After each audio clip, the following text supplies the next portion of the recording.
बिस्मिल्लाहिर्रहमानिर्रहीम अस्सलाम वालेकुम students. Technique use and cell biology में अब हम नेक्स्ट टेक्निक पढ़ने जा रहे हैं, सेंट्रीफ्यूगेशन। आज की वीडियो लेक्चर में हम क्या पढ़ेंगे? सेंट्रीफ्यूगेशन टेक्निक पढ़ेंगे। तो चलिए स्टार्ट करते हैं अपने टेक्निक को और पढ़ते हैं सेंट्रीफ्यूगेशन। फर्स्ट ऑफ ऑल हम ये देखेंगे कि इसके लिए ये सेंट्रीफ्यूगेशन नाम क्यों यूज़ किया जाता है। तो यहाँ पर आप लोगों के लिए एक सिंपल सा डायग्राम मैंने बना दिया है। ये एक मशीन है जिसको कहा जाता है सेंट्रीफ्यूज मशीन।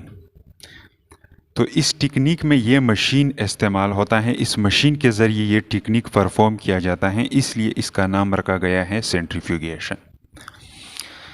इसके अलावा आल्सो कॉल्ड सेल फ्रैक्शनेशन, इस टेक्निक के लिए दूसरा नाम जो है सेल फ्रैक्शनेशन भी यूज़ किया जाता है। इसको सेल फ्रैक्शनेशन भी कहा जाता है। ये फ्रैक्शनेशन वर्ड जो है ये फ्रिक्शन से निकल चुका है। फ्रिक्शन कहा जाता है पार्ट्स को, कंपोनेंट को, एक हिस्से को। तो इसमें क्या कर दिया जाता है इस टेक्निक में सेल के डिफरेंट कंपोनेंट्स जो है, फॉर एग्जांपल सेल ऑर्गेनेल वगैरह हो गई, तो इनको इस टेक्निक के ज़रिए सिपरेट कर दिया जाता है। तो इसलिए इसके लिए ये नाम भी यूज़ किया जाता है, सेल फ्रैक्शनेशन। तो ये हो गया इसका सेकंड नेम। अब नेक्स्ट वन आते हैं इसके डिफिनीशन की तरफ और इसको डिफाइन करते हैं कि ये टेक्निक है क्या चीज़। तो इट इज़ अ टेक्निक, ये एक तरीका है यूज्ड इन सेल बायोलॉजी, जो कि इस्तेमाल होता है सेल बायोलॉजी में, और साइटोलॉजी या साइटोलॉजी में इस्तेमाल होता है। सेल बायोलॉजी के लिए दूसरा नाम क्या इस्तेमाल किया जाता है? Cytology. In which we separate, जिसमें हम अलहदा करते हैं डिफरेंट कंपोनेंट, मुख्तलिफ अज्जा ऑफ सेल के, by using a centrifuge machine, centrifuge machine को इस्तेमाल करते हुए। सेंट्रीफ्यूगेशन या सेल फ्रैक्शनेशन टेक्निक क्या है? ये एक ऐसा टेक्निक है जो कि सेल बायोलॉजी में इस्तेमाल होता है और इसमें हम चीज़ें सिपरेट करते हैं डिफरेंट कंपोनेंट सेल के, मतलब सेल के जो डिफरेंट ऑर्गेनेल्स वगैरह हैं इनको हम सिपरेट कर देते हैं। किस चीज़ के इस्तेमाल से? सेंट्रीफ्यूज मशीन के इस्तेमाल से। तो इस टेक्निक को हम क्या नाम देते हैं? सेंट्रीफ्यूगेशन। तो ये तो हो गया इसका डिफिनीशन। अब नेक्स्ट बनाते हैं और देखते हैं कि ये किस असूल के ऊपर चलता है। ये टेक्निक कौन से प्रिंसिपल के ऊपर ये रन होता है, परफॉर्म होता है। तो दो चीज़ें हैं, इन चीज़ों की बुनियाद पे ये टेक्निक परफॉर्म होता है। फर्स्ट वन है साइज ऑफ द कंपोनेंट। जो चीज़ हम सिपरेट करते हैं उसके साइज़ पे डिपेंड करता है कि उसका साइज़ बड़ा है या छोटा है। बड़े साइज़ वाले कंपोनेंट जो होते हैं वो जल्दी सिपरेट हो जाते हैं और सेटल डाउन हो जाते हैं, और जो स्मॉल साइज़ वाले कंपोनेंट होते हैं वो जल्दी सिपरेट नहीं होते। तो ये किस तरह सिपरेशन इसका किस तरह होता है साइज़ के बेस पे, ये आगे हम प्रोसीजर में पढ़ने वाले हैं। इसके अलावा डेंसिटी के बेस के ऊपर इन चीज़ों को सिपरेट कर दिया जाता है component of the cell. Density मतलब चीज़ भारी है, उसका वज़न क्या है, वो हैवी है या लो है। तो इसके बेस पे भी क्या कर दिया जाता है, इस असूल के बेस पे भी ये टेक्निक परफॉर्म होता है। अब नेक्स्ट वन आते हैं प्रोसीजर की तरफ और देखते हैं कि इस टेक्निक का प्रोसीजर क्या है। तो प्रोसीजर में फर्स्ट ऑफ ऑल हम क्या करेंगे? सिलेक्शन ऑफ अ टिश्यू, हम एक टिश्यू को सेलेक्ट करेंगे। तो चलिए अब इन डायग्राम्स के थ्रू क्या करते हैं, सेंट्रीफ्यूगेशन के टेक्निक को समझने की कोशिश करते हैं। तो first of all selection of tissue हम कैसे करेंगे? फॉर एग्जांपल यहाँ पर हमने लिया हुआ है एक प्लांट, ये है एक प्लांट, और इस प्लांट से हमने क्या कर दिया? एक टिश्यू उठा दिया। यहाँ पर हमने क्या कर दिया? टिश्यू को उठा दिया। तो ये क्या है? एक टिश्यू है, और इसके अंदर ये क्या मौजूद होंगे? टिश्यू किस चीज़ से बना होता है? ये सेलों से बना होता है, तो इसके अंदर सेल्स मौजूद हैं, और ये सेल क्या है? एक दूसरे के साथ अटैच है, इनका सेल वॉल एक दूसरे के साथ लगा हुआ है। तो फर्स्ट प्रोसेस में क्या कर दिया जाता है? इन सेल को एक दूसरे से सेपरेट कर दिया जाता है, और इसके अलावा सेल्स का जो मेम्ब्रेन है उसको भी रप्चर कर दिया जाता है या ग्राइंड कर दिया जाता है, तोड़ दिया जाता है, ताकि उससे सेलुलर कंपोनेंट बाहर आ जाए। तो ये हम कैसे करेंगे? तो इस टिश्यू को हम डाल देंगे किस चीज़ में? एक मशीन में जिस तरह जूस बनाने वाला जो मशीन होता है, इसी तरह एक डिवाइस होता है और इसके अंदर हम ये क्या कर देते हैं, डाल देते हैं इस टिश्यू को, और फिर क्या कर देते हैं, इस मशीन के ज़रिए हम क्या कर देते हैं, इस टिश्यू को ग्राइंड कर देते हैं और इसका एक मिक्सचर बना देते हैं, एक अचार लाइक स्ट्रक्चर इसका बना देते हैं। तो फिर इसके अंदर जब ये टिश्यू ग्राइंड हो जाएगा, मतलब इसमें क्या होंगे कि ये सेल भी एक दूसरे से सिपारेट हो जाएंगे और इसी तरह इन सेल का जो मेम्ब्रेन है वो भी रप्चर कर दिया जाएगा और इससे सेलुलर कंपोनेंट मतलब ऑर्गेनेल बाहर आ जाएंगे। तो इससे कुछ इस तरह का मिक्सचर बन जाएगा। ये क्या है, ये है चंद सेल, यहाँ पर सेल्स भी मौजूद होंगे, इसके अलावा कुछ सेल रप्चर हो जाएंगे और उनसे क्या निकलेंगे, यहाँ पर ये छोटा सा स्ट्रक्चर क्या रिप्रेजेंट करता है, फॉर एग्जांपल ये माइटोकॉन्ड्रिया है, ये क्या है, ये क्लोरोप्लास्ट है, क्लोरोप्लास्ट के लिए सिंपल मैंने सी लिख दिया और माइटोकॉन्ड्रिया के लिए मैंने एम लिख दिया। इसके अलावा और सेलुलर कंपोनेंट जैसा कि राइबोसोम्स हो गए, ये छोटे छोटे ब्लू डॉट्स क्या रिप्रेजेंट करते हैं, राइबोसोम। इसके अलावा यहाँ पर एक स्ट्रक्चर बना दिया है, ये क्या है, न्यूक्लियस है। तो यहाँ पर क्या हो गया, इस छोटे से मशीन के ज़रिए हमने क्या कर दिया, इस टिश्यू को हमने ग्राइंड कर दिया, तोड़ दिया सेल्स में, और इसी तरह कुछ सेल्स के मेम्ब्रेन को हमने तोड़ दिया और उससे ऑर्गेनेल बाहर निकाल दिए।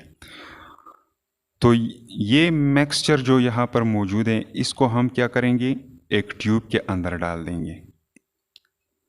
तो ये सारी चीज़ें मतलब सेल्स, ये छोटी छोटी क्या हैं, ये है सेल्स, ये रेड कलर वाले, और इसके अलावा ऑर्गेनेल ऑफ द सेल, इनको हमने क्या कर दिया, एक स्मॉल टेस्ट ट्यूब में डाल दिया। ये क्या है, टेस्ट ट्यूब।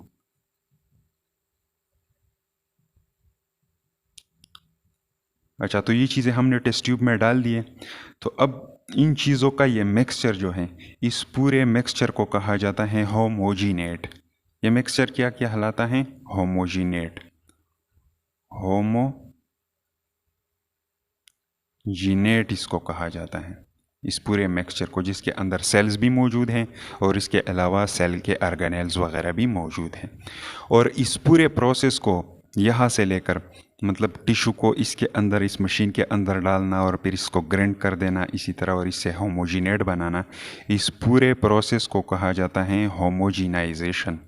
होमोजीनाइजेशन, इस पूरे प्रोसेस को होमोजीनाइजेशन का नाम दिया जाता है। तो ये हो गया आप लोगों का होमोजीनाइजेशन। होमोजीनाइजेशन क्या होता है, इट इज़ अ प्रोसेस, ये एक ऐसा अमल होता है in which we separate cells of a tissue, जिसमें हम टिश्यू के सेल्स सिपरेट कर देते हैं एक दूसरे से, and also grinding of the cell to get organelles, और इन सेल्स को क्या कर देते हैं, ग्राइंड कर देते हैं ताकि हम ऑर्गेनेल हासिल करें। तो फाइनल जो मिक्सचर हम हासिल करते हैं, उसी मिक्सचर को हम नाम देते हैं क्या, होमोजीनेट। तो यहाँ तक उम्मीद है समझ में आ चुका होगा। अब आते हैं यहाँ पर इस सेंट्रीफ्यूज मशीन की तरफ। तो ये सेंट्रीफ्यूज मशीन जो है, ये इलेक्ट्रिसिटी के थ्रू रन होता है। यहाँ पर इसके अंदर एक टॉप में एक स्ट्रक्चर होता है जो कि रोटेट होता है, जब हम इसको क्या कर देते हैं, इलेक्ट्रिसिटी के साथ कनेक्ट कर देते हैं। तो इस रोटेटिंग पार्ट को कहा जाता है रोटर, और इसके अंदर छोटे छोटे ट्यूब लाइक स्ट्रक्चर होते हैं। यहाँ पर आप लोगों को नज़र आ रहे होंगे, ये एक ट्यूब की तरह चैम्बर होती है, एक खाना होती है। इस खाने को कहा जाता है सेंट्रीफ्यूज ट्यूब। ये क्या कहलाता है, सेंट्रीफ्यूज ट्यूब। तो इसके अंदर बहुत सारे सेंट्रीफ्यूज ट्यूब मौजूद होते हैं। तो अब ये होमोजीनेट जो है, इसके डिफरेंट कंपोनेंट एक दूसरे से जुदा कर देना, ये हम किस तरह करेंगे, इसको हम एक दूसरे से सिपरेट करेंगे with the help of centrifuge machine. तो ये टेस्ट ट्यूब हम उठा देते हैं और यहाँ पे ये सेंट्रीफ्यूज ट्यूब जो हैं या ये चैम्बर जो हैं, इसके अंदर ये टेस्ट ट्यूब रख देते हैं। और यहाँ पर एक नोब लाइक स्ट्रक्चर इसके ऊपर होता है, इस मशीन के ऊपर नोब लाइक स्ट्रक्चर, और इस नोब में मुख्तलिफ रीडिंग मौजूद होती हैं। इसके ऊपर मुख्तलिफ रीडिंग मौजूद होती हैं। और इसको जब हम ऑन कर देते हैं तो मुख्तलिफ रीडिंग के ज़रिए हम क्या कर देते हैं, इस रोटर वाले पार्ट को रोटेट कर देते हैं और इसके अंदर ये टेस्ट ट्यूब हम क्या करते हैं, रोटेट कर देते हैं। तो first of all for example ये ट्यूब हमने क्या कर दिया, यहाँ पर डाल दिया। तो इसको हम, ये नोब जो है इसके ऊपर यहाँ पे एक रीडिंग होता है 800 ग्रेविटी का, यहाँ पर मुख्तलिफ रीडिंग दिए होते हैं। तो फर्स्ट ऑफ ऑल इस टेस्ट ट्यूब को हम यहाँ पे क्या कर देते हैं, रोटेट कर देते हैं। कितने ग्रेविटी पर, 800 ग्रेविटी पर फॉर 10 मिनट, 10 मिनट के लिए। तो फिर इससे जब हम टेस्ट ट्यूब निकाल देते हैं तो इसके अंदर कुछ चीज़ें, बड़े बड़ी चीज़ें जो होती हैं वो नीचे सेटल डाउन हो जाती है और इसके अलावा चंद चीज़ें ऊपर रह जाती हैं। तो ये नीचे चीज़ें यहाँ पर जो मैंने रेड डॉट से रिप्रेजेंट कर दिए हैं, इनको क्या कहा जाता है, इनको कहा जाता है पैलेट्स। इनको पैलेट्स कहा जाता है। और ये ऊपर वाला स्ट्रक्चर जो रह गया, ये आप लोगों को मैंने ब्लू कलर से रिप्रेजेंट कर दिया है। इस मिक्सचर या इस फ्लूइड लाइक स्ट्रक्चर को कहा जाता है सुपरनेटेंट।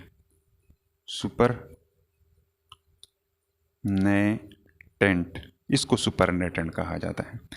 तो 800 ग्रेविटी पे 10 मिनट के लिए जब होमोजिनेट को सेंट्रीफ्यूज के अंदर रोटेट किया जाता है तो यहाँ पर पैलेट के अंदर क्या हम सिपारेट, कौन सी चीज़ें सिपारेट हो जाती हैं, तो यहाँ पर सिपारेट हो जाती हैं लार्जर साइज़ वाले और लार्जर डेंसिटी वाले कंपोनेंट सबसे पहले नीचे बैठ जाते हैं पैलेट में।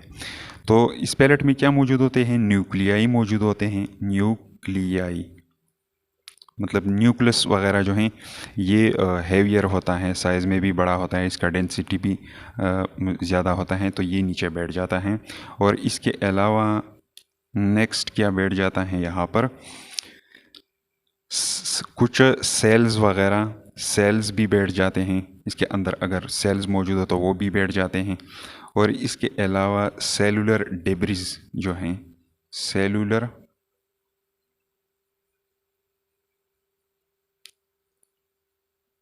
डेब्रिज ये भी बैठ जाते हैं। सेलुलर डेब्रिज क्या होते हैं, सेलुलर डेब्रिज जो हैं ऑर्गेनिक वेस्ट होते हैं जो कि नीचे बैठ जाते हैं। और ये जब सेल डाई हो जाते हैं और उनसे जो ऑर्गेनिक वेस्ट प्रोड्यूस हो जाते हैं तो वो यहाँ पे बॉटम में बैठ जाते हैं, तो उन चीज़ों को सेलुलर डिब्रिस कहा जाता है। Organic waste that remain after a cell die, वो ऑर्गेनिक वेस्ट जब सेल डाई हो जाए और उससे बाकी रह जाए तो उनको सेलुलर डिब्रिस कहा जाता है। तो सेलुलर डिब्रिस भी मतलब सेलुलर कंपोनेंट भी यहाँ पर क्या हो जाते हैं, कुछ बैठ जाते हैं। अच्छा, अब इसके बाद नेक्स्ट चीज़ें सिपारेट जब हम करते हैं, न्यूक्लियाई, सेल, सेलुलर डेब्रिस तो हमने सेपरेट कर दिया। तो इसके लिए हमें क्या करना होगा, ये ऊपर वाला सुपरनेटेंट जो है इसको यहाँ से उठा दिया जाता है और एक नेक्स्ट ट्यूब में डाल दिया जाता है। सुपरनेटेंट को हमने यहाँ से उठा दिया और नेक्स्ट ट्यूब में रख दिया। अब इस नेक्स्ट ट्यूब को हम क्या कर देते हैं, अगेन सेंट्रीफ्यूज मशीन के अंदर रख देते हैं और इसको रन करते हैं 20,000 ग्रेविटी पर।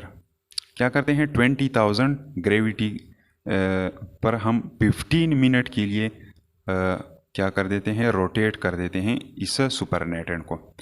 तो यहाँ पर जब 15 मिनट के बाद हम इसको निकाल देते हैं इस टेस्ट ट्यूब को, तो फिर यहाँ पर कुछ चीज़ें नीचे बॉटम में बैठ जाती हैं और कुछ चीज़ें ऊपर उसी तरह सस्पेंडेड होते हैं।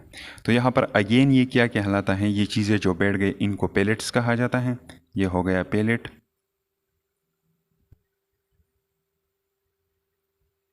और इसके अलावा ये ऊपर चीज़ें जो रह गई इनको फिर क्या कहा जाता है, सुपरनेटेंट। सुपरनेटेंट के लिए यहाँ पर बस सिंपल मैंने एस लिख दिया। ये ऊपर वाला चीज़ क्या है, सुपरनेटेंट। तो अब ये पैलेट्स जो 20,000 ग्रेविटी पे जब सिपारेट हो गए तो इसमें क्या मौजूद होते हैं, इसमें ज़्यादातर ऑर्गेनेल्स मौजूद होते हैं, जैसा कि माइटोकॉन्ड्रिया हो गया, माइटोकॉन्ड्रिया, और इसके अलावा क्लोरोप्लास्ट वगैरह ये भी सिपारेट हो जाता है, क्लोरोप्लास्ट। अगर ये सेल क्या हो, प्लांट सेल हो, हमने प्लांट सेल का टिश्यू लिया हुआ है तो इसके अंदर क्लोरोप्लास्ट मौजूद होंगे, तो ये चीज़ें यहाँ पर क्या हो जाएंगे, सिपारेट हो जाएंगे, ऑर्गेनेल। फिर इसके बाद क्या कर दिया जाता है, ये सुपरनेटेंट जो यहाँ पर इस टेस्ट ट्यूब में मौजूद है, इसको अगेन उठा दिया जाता है और एक नेक्स्ट टेस्ट ट्यूब में रख दिया जाता है, और फिर इस टेस्ट ट्यूब को उठाकर सेंट्रीफ्यूज मशीन में रख दिया जाता है, और इस नोब को फिर घुमाया जाता है और इसको 1 लाख ग्रेविटी के ऊपर 60 मिनट तक क्या कर देते हैं, रोटेट किया जाता है। तो फिर जब इस टेस्ट ट्यूब को निकाल दिया जाता है तो इसमें अगेन यहाँ पर कुछ चीज़ें बॉटम में बैठ जाती हैं, बैठी हुई होती हैं, और इसके अलावा कुछ चीज़ें यहाँ पर सस्पेंडेड होती हैं। तो ये ऊपर वाला पोर्शन जो है इसको फिर सुपरनेटेंट कहा जाता है, और ये नीचे जो बैठ गया इसको पैलेट कहा जाता है। तो अब इस पैलेट में क्या मौजूद होते हैं, इस पैलेट में चीज़ें मौजूद होती हैं क्या, माइक्रोसोम्स इसमें मौजूद होते हैं, माइक्रोसोम्स इसमें मौजूद होते हैं। ये माइक्रोसोम्स क्या होते हैं, माइक्रोसोम्स जो हैं ये एंडोप्लाज्मिक रेटिकुलम के स्मॉल स्ट्रक्चर्स होते हैं, छोटे छोटे स्ट्रक्चर। एंडोप्लाज्मिक रेटिकुलम दो टाइप का होता है, रफ और स्मूथ एंडोप्लाज्मिक रेटिकुलम। तो स्मूथ एंडोप्लाज्मिक रेटिकुलम का जो मेम्ब्रेन है उसके छोटे छोटे टुकड़े ऐसे वेजिकल की फॉर्म में, तो ये हो गए स्मूथ एंडोप्लाज्मिक रेटिकुलम के छोटे छोटे टुकड़े। और इसके अलावा रफ एंडोप्लाज्मिक रेटिकुलम के छोटे छोटे टुकड़े, और रफ एंडोप्लाज्मिक रेटिकुलम के छोटे छोटे टुकड़े जो हैं उनके ऊपर यहाँ पे क्या अटैच होंगे, राइबोसोम भी अटैच होंगे। तो ये प्रेगमेंट्स मेम्ब्रेन के प्रेगमेंट्स, किस चीज़ के मेम्ब्रेन के, एंडोप्लाज्मिक रेटिकुलम के मेम्ब्रेन के छोटे छोटे प्रेगमेंट्स, इनको कहा जाता है माइक्रोसोम। तो 1 लाख ग्रेविटी पे 60 मिनट तक रोटेट करने पर क्या सिपारेट हो जाते हैं, सुपरनेटेंट से माइक्रोसोम सिपारेट हो जाते हैं। अब नेक्स्ट क्या कर दिया जाता है, ये सुपरनेटेंट जो यहाँ पर मौजूद है इसको अगेन एक अनदर टेस्ट ट्यूब में डाल दिया जाता है, और फिर इस टेस्ट ट्यूब को उठा के सेंट्रीफ्यूज मशीन में रखकर इसको 1,50,000 ग्रेविटी के ऊपर फॉर 3 आवर इसको क्या कर दिया जाता है, रोटेट कर दिया जाता है। तो फिर क्या होता है, फिर यहाँ पर कुछ चीज़ें बॉटम में क्या हो जाते हैं, बैठ जाते हैं, इसको अगेन क्या कहा जाता है, पैलेट्स। ये क्या है, पैलेट, सॉरी,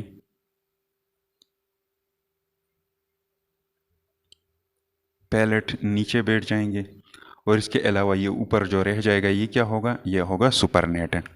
अब इस पैलेट के अंदर क्या मौजूद होते हैं, इस पैलेट के अंदर मेजॉरिटी राइबोसोम मौजूद होते हैं, राइबोसोम,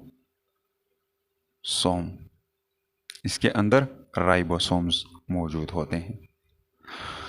अच्छा, तो आप लोगों के बुक में उन्होंने सिर्फ यहाँ तक दिया हुआ है, राइबोसोम की सिपारेशन तक उन्होंने ये सारा प्रोसीजर दिया हुआ है।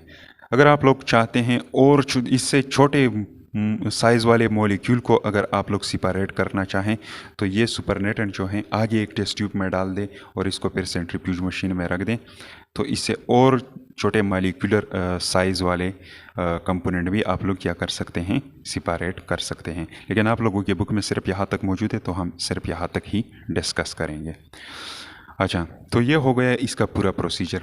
अब लास्ट में यहाँ पे आप लोगों के लिए एक पॉइंट में थोड़ा सा एक्सप्लेन करना चाहता हूँ। यहाँ पर 800 ग्रेविटी लिखा हुआ है, यहाँ पर 20,000 ग्रेविटी, यहाँ पर 1 लाख ग्रेविटी, यहाँ पर 1,50,000 ग्रेविटी। यहाँ पे ये ग्रेविटी जो है ये नेचुरल ग्रेविटी नहीं है, ये वो ग्रेविटी है जो कि इस सेंट्रीफ्यूज मशीन में पैदा होती है, और इस ग्रेविटी को कहा जाता है आर्टिफिशियल ग्रेविटी,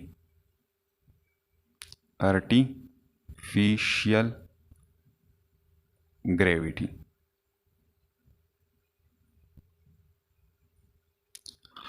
तो बाज़ सेंट्रीफ्यूज मशीन ऐसे होते हैं जिनके ऊपर यह ग्रेविटी का कैलकुलेशन दिया होता है, लेकिन बाज़ ऐसे होते हैं जिनके ऊपर आरपीएम दिया होता है।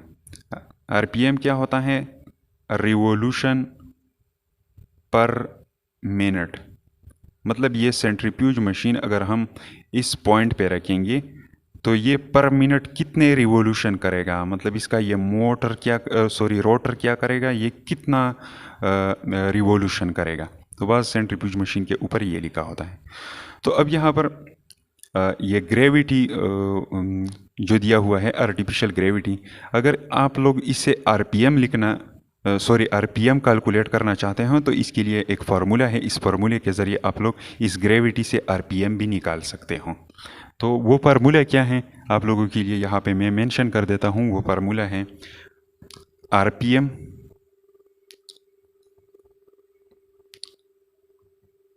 Under the root gravity divided by 1.1118 multiplied ज़रबे 10 की power -5 and multiplied by radius.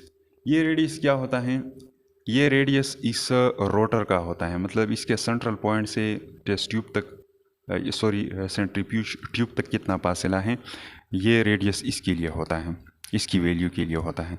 तो यहाँ पे आप लोग ग्रेविटी का ये नंबर यहाँ पे पुट कर दे और इसके अलावा ये चीज़ें आप लोग क्या कर दें, ये नंबर जो है इसके साथ इस पे ये क्या कर दे, डिवाइड कर दे और इसके साथ ये रेडियस का वैल्यू यहाँ पे जो दिया हुआ होता है उसको मल्टीप्लाई कर दे। तो इससे जो आंसर आएगा वो क्या होगा, आरपीएम होगा, रिवोल्यूशन पर मिनट। मतलब 800 ग्रेविटी पे 10 मिनट तक ये इतना रिवोल्यूशन करता है, इसे आरपीएम आएगा इस वैल्यू से। और आप लोग 10 मिनट तक इसको क्या करते हैं, कर देते हैं, छोड़ देते हैं, 10 मिनट तक इसको घुमा देते हैं। तो फिर क्या करेंगे, इस 10 को इस आरपीएम के साथ मल्टीप्लाई कर देंगे तो आपको टोटल रिवोल्यूशन ये देगा। तो ये था सैम्पल सा टॉपिक सेंट्रीफ्यूगेशन टेक्निक के ऊपर। उम्मीद है समझ में आ चुका होगा। नेक्स्ट वीडियो लेक्चर में इंशाल्लाह हम टिश्यू कल्चर पढ़ेंगे।